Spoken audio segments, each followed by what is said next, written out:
Assalamualaikum warahmatullahi wabarakatuh, Ustadz. Saya mau bertanya. Assalamualaikum Ustadz, saya mau bertanya. Assalamualaikum Ustadz, saya mau bertanya. Kerabat Salaf Itiba bertanya, Ustadz menjawab.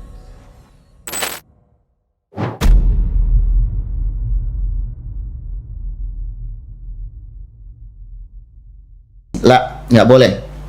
Ya, ini kita tahu pesta-pesta demokrasi ini sebenarnya pesta kufur, karena di situ terjadi kemungkaran yang luar biasa.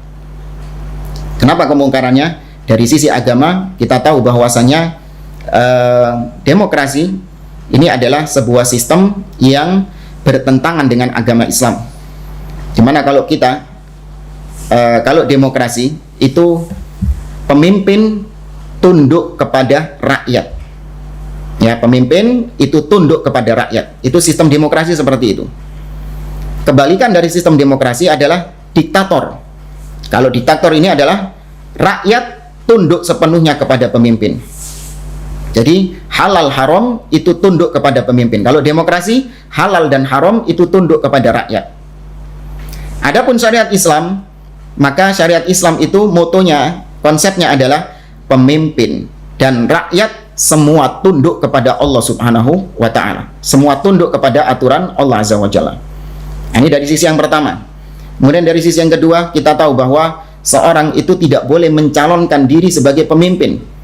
Ya, Nabi SAW melarang, la tas'alul imarah, jangan kalian meminta kepemimpinan. Itu nggak boleh.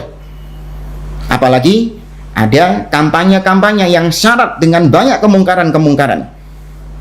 Seperti misalnya musik-musik, ikhtilat laki dengan perempuan, ya, belum lagi ada kesyirikan mungkin terjadi.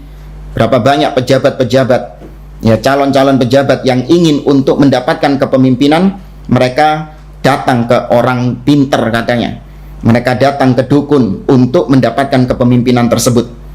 Nah, ini tidak selayaknya seorang untuk terjerumus ke dalam pesta kufur demokrasi itu, berlepas diri.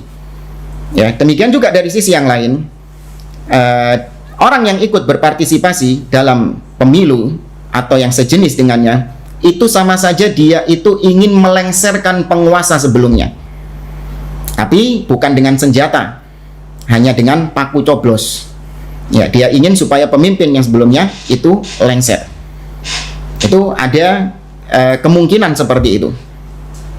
Nah, maka saran kita, orang yang sudah mengenal manhaj salaf, orang yang sudah tahu jalan sunnah, itu tidak seharusnya ikut dalam pesta demokrasi seperti ini. Namun ketika sudah keluar pemimpin yang dihasilkan dari pemilu tersebut, maka Ahlus Sunnah wal Jamaah tetap menganggapnya sebagai pemimpin yang sah, pemimpin yang wajib didengar dan ditaati selama dia masih muslim dan tidak melakukan perbuatan-perbuatan kufur.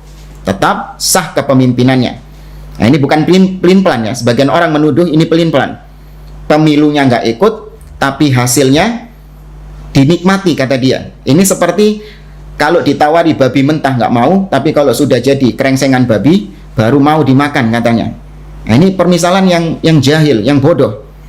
Kita memiliki konsep naduru ma'ad dalil aina madara. Kita berputar bersama dalil kemanapun dalil itu berputar. Ya, dalil mengatakan haram, maka kita haramkan. Dalil mengatakan halal, kita halalkan. Maka sama dengan pemilu, ya, caranya tidak syar'i, tidak sesuai dengan syariat, maka kita tinggalkan. Meskipun pemimpin menyuruh kita untuk ikut berpartisipasi, namun inilah pertengahan kita, tidak semua perintah pemimpin itu kita taati. Nabi mengatakan, illa ayyu'mara bimaksiyah. Pemimpin wajib kita taati, namun asal pemimpin tersebut tidak memerintahkan kepada sesuatu yang maksiat, bertentangan dengan syariat Allah Subhanahu wa ta'ala, seperti pemilu ini. Fa in umira bimaksiyah fala sam'a wala ta'ah. Kalau diperintahkan berbuat maksiat, tidak boleh mendengar dan taat kepada pemimpin. Ya, namun kalau sudah jadi pemimpinnya, kata Nabi SAW, alaikum bis-sam'i wa ta'ah, alaikum bittaqwallah was-sam'i wa ta'ah, wa in ta'ammara alaikum abdun habashi. Wajib bagi kalian bertakwa kepada Allah, mendengar dan taat kepada penguasa, meskipun yang memimpin kalian adalah budak dari Habasyah. Ini kata para ulama, kata-kata budak dari Habasyah itu berarti menunjukkan bahwa pemimpin tersebut mendapatkan kepemimpinannya dengan cara yang tidak benar, dengan cara yang tidak syar'i. Namun ketika sudah naik menjadi pemimpin, maka tetap ditaati, tetap didengar dan ditaati, dianggap sebagai pemimpin yang sah. Ya, ini manhaj kita. Nah, wallahu a'lam.